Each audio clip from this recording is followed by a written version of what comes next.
Buenos días, vamos a explicar el tema de vectores. Todos ustedes están ahorita metidos haciendo tareas acerca de vectores en dos dimensiones. Déjenme les platico acerca de este tema. Los vectores son las cantidades físicas que pueden ser representadas mediante una flecha. Las cantidades físicas pueden ser dos, pueden ser escalares o pueden ser vectores.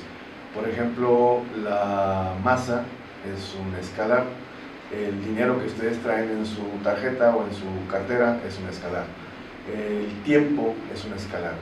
Estas cantidades que acabo de mencionar no pueden ser representadas por una flecha, dado que no le podemos poner una dirección al dinero, por ejemplo, o una dirección al tiempo. Pero por ejemplo hay cantidades como la posición de los objetos, el desplazamiento entre dos posiciones, la velocidad que las cosas tengan, el peso que los objetos tienen, esos son vectores. Entonces vamos a hablar de vectores. Las cantidades escalares las han manejado toda su vida y en la fecha pues están ustedes aprendiendo a utilizar vectores. Los vectores, para poder utilizarlos, para poder manejarlos, deben de ser representados de alguna manera. Por ejemplo, uno debe de poder escribirlos, debe de poder representarlos, debe de poder hacer operaciones con ellos. Déjenme les comento acerca de esto, ¿no? Un vector puede ser graficado y para poder graficarlo pues necesitamos un marco de referencia. Regularmente es el sistema coordenado cartesiano. Tenemos un eje X, tenemos un eje Y y los vectores pues son flechas que se representan ahí. Pueden estar en cualquier lugar del espacio coordenado, pero la mejor forma de que estos vectores sean representados es partiendo del origen. Si nos hacemos partir del origen, será una de las mejores formas de representarlos, porque de esa forma podremos establecer cuál es el ángulo que forman, cuál es la magnitud que tienen con respecto a otro vector, por ejemplo. Entonces, este vector, vamos a llamarlo el vector A. Los vectores se llaman, por ejemplo, podemos acostumbrarnos, se llaman con letras mayúsculas y sus componentes se llaman con letras minúsculas. Pero bueno, vamos a escribir este vector en una notación que podría ser la notación polar. Supongan ustedes que este vector está inclinado 30 grados y por lo tanto se podría escribir el vector A es igual a, vamos a suponer que es un vector posición que tenga un tamaño de 4 metros a 30 grados, ¿verdad? Perfecto. Supongamos que existe otro vector, un vector B. Veamos ese vector, vamos a suponer que lo tenemos por acá. Ese vector B, supongamos que tiene un tamaño de 5 metros, entonces tiene una magnitud de 5 metros y está inclinado. ¿Cuánto piensan que está inclinado? Véanlo, está en otra posición. El sistema coordenado cartesiano tiene 4 espacios, 4 que llamamos cuadrantes. El primer cuadrante, el segundo cuadrante, tercer cuadrante y el cuarto cuadrante. El vector B que acabo de dibujar está en el segundo cuadrante. ¿Qué ángulo forma el vector B? Piensen un poco. ¿Es un ángulo mayor que 90? ¿Es un ángulo menor que 90? ¿Cuál será ese ángulo? Bueno, pues hay un estándar para medir ángulos. El estándar es que todos los ángulos de cualquier vector se miden con respecto al lado positivo del eje de las X y en contra de las manecillas del reloj, de tal forma que se dará cuenta que el ángulo que forma el vector B pues es como eso, y por lo pronto será mayor que 90. Vamos a suponer que es 120. Entonces 5 metros a 120 grados. Muy bien, correcto. Ya están los vectores ahí puestos en la pantalla. El asunto es, ¿y qué se puede hacer con ellos? Pues hay ciertas operaciones con vectores. En lo que respecta a nuestro curso, la única operación que vamos a manejar es la suma de vectores. Entonces hay que sumarlos. Simplemente encontrar el vector A más B. A la suma se le conoce como la resultante. La palabra resultante en el contexto de los vectores significa la suma. Pero ¿cómo lo sumamos? 5 más 4, 9. 30 más 120, 150. El problema es que los vectores no se suman cuando están escritos en esta notación. Tienen que estar escritos en la notación de componentes. Los vectores se pueden descomponer en sus componentes horizontales, la que forman con respecto al eje de las X, y su componente vertical. Vamos a dibujarlas.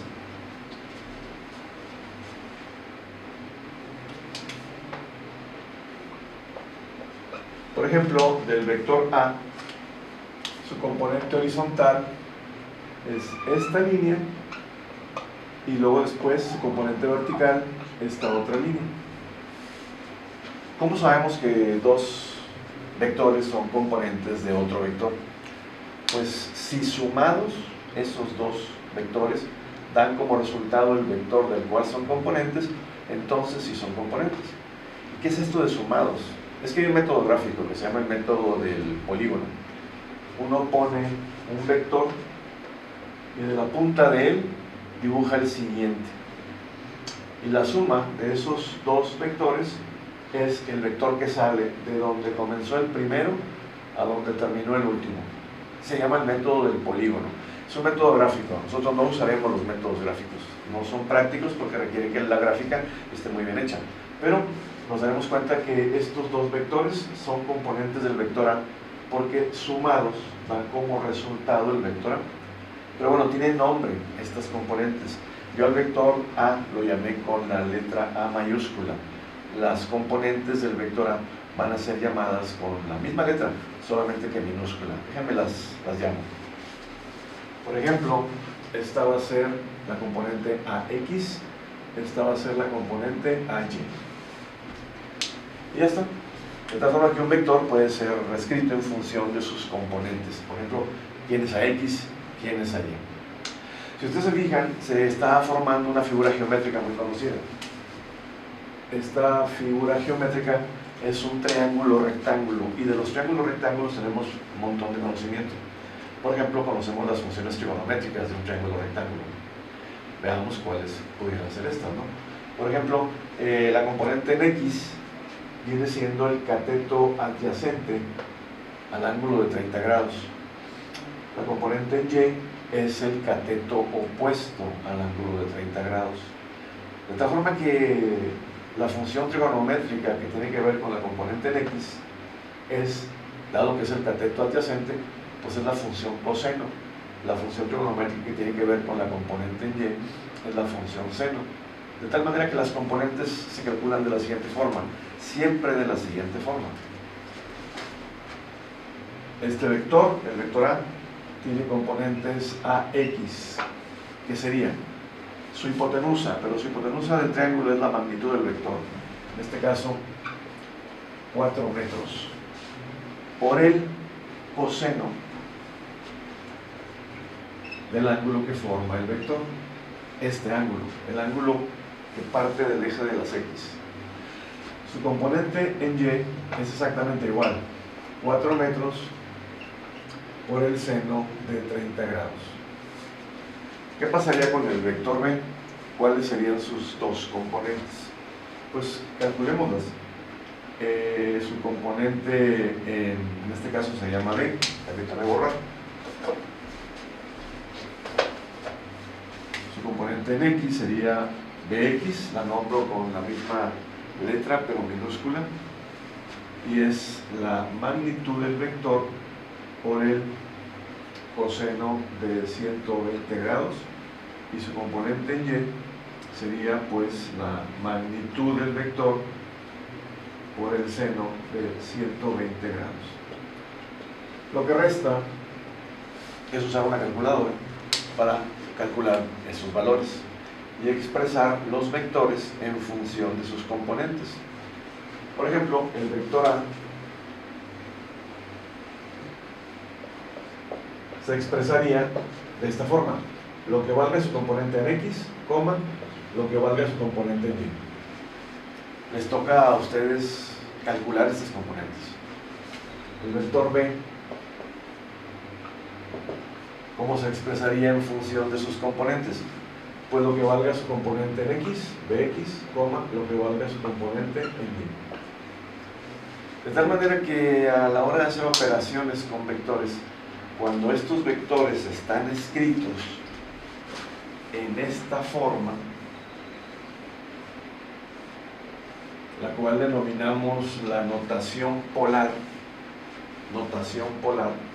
pues no se pueden sumar.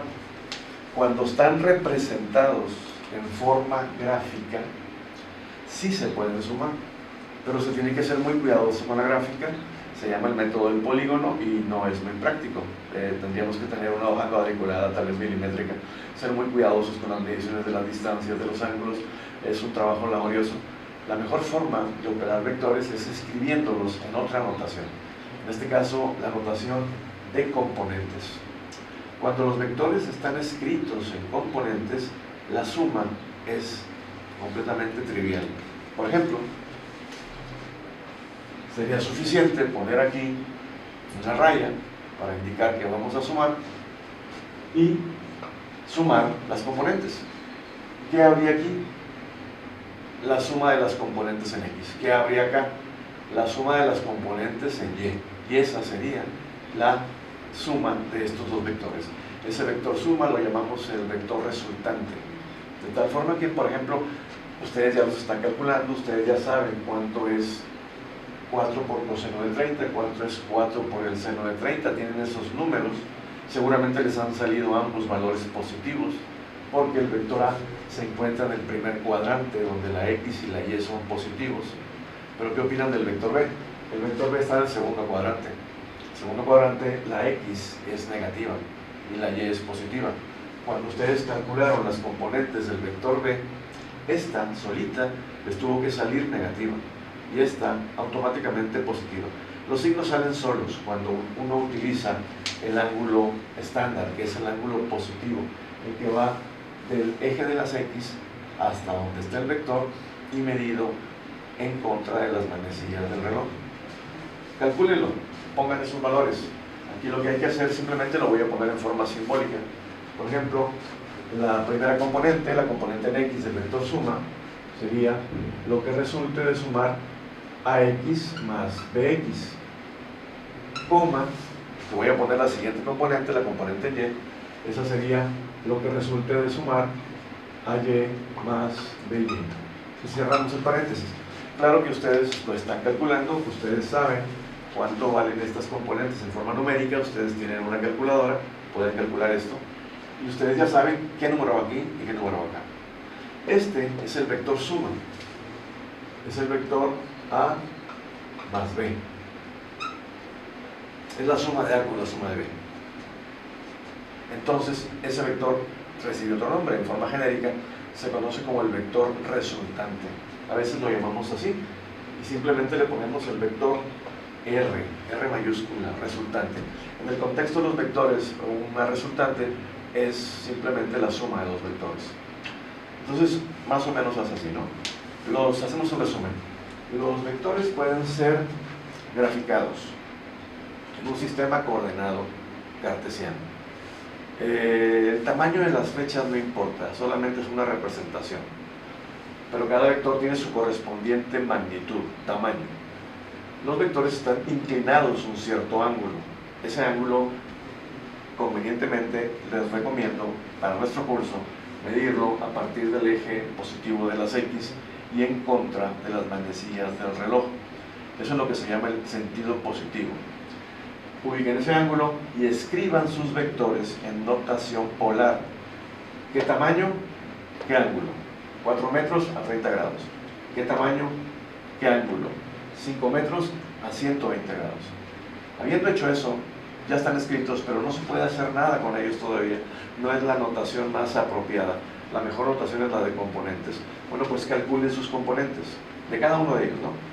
Magnitud por el coseno del ángulo, componente en X. Magnitud por el seno del ángulo, componente Y. Aquí está la magnitud, aquí está el ángulo. Igual con este, magnitud coseno del ángulo, aquí está. Les tuvo que haber salido negativo. Magnitud por el seno del ángulo. Y les tuvo que haber salido positivo, porque el vector B, como les comenté, está en el segundo cuadrante, y ahí la X es negativa, la Y es positiva. Habiendo hecho eso, los vectores A y B, que antes estaban graficados y que después ustedes convirtieron en notación polar, ahora pueden ser escritos en una notación más útil, que es la notación de componentes. Ustedes tienen estos números, escríbanlos por favor, ya los han de haber escrito, cuánto en X, cuánto en Y, cuánto en X, cuánto en Y, para A y para B. Hecho esto, las operaciones son triviales. La suma es X con X, la AX más la BX, de la componente en X del vector suma, y las Y con la Y. La AY más BY es la componente en Y del vector suma. Cuando uno suma dos vectores, obtiene otro vector. Ese vector se llama el vector suma, o en forma genérica, el vector resultante. Bueno, láncense con su tarea. Tienen ahí problemas que tienen que ver con vectores, ¿verdad? Les van a pedir que hagan sumas, les van a pedir que hagan componentes, les van a pedir que saquen resultantes y cosas por el estilo, ¿no? Fíjense una cosa, si yo tuviera un vector, por último, si yo tuviera un vector, vamos a llamarle un vector C, y vamos a inventarle componentes. Vamos a pensar que está en el primer cuadrante, que ambas son positivas. Supongamos que lo escribimos en notación de componentes. Este vector sería, por ejemplo, 3 metros, 4 metros. Lo estoy poniendo en metros, pero puede ser cualquier unidad que sea susceptible de ser representada por una flecha.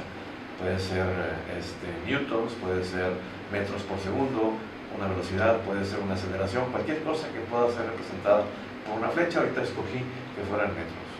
Ok, este vector se puede graficar.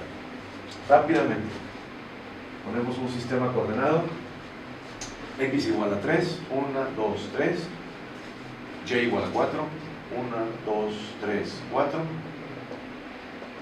y el vector se dibuja tranquilamente. ¿Cómo ven? ¿De qué tamaño es ese vector? ¿Qué ángulo forma ese vector? Si ustedes se fijan, todo esto tiene que ver con un triángulo rectángulo.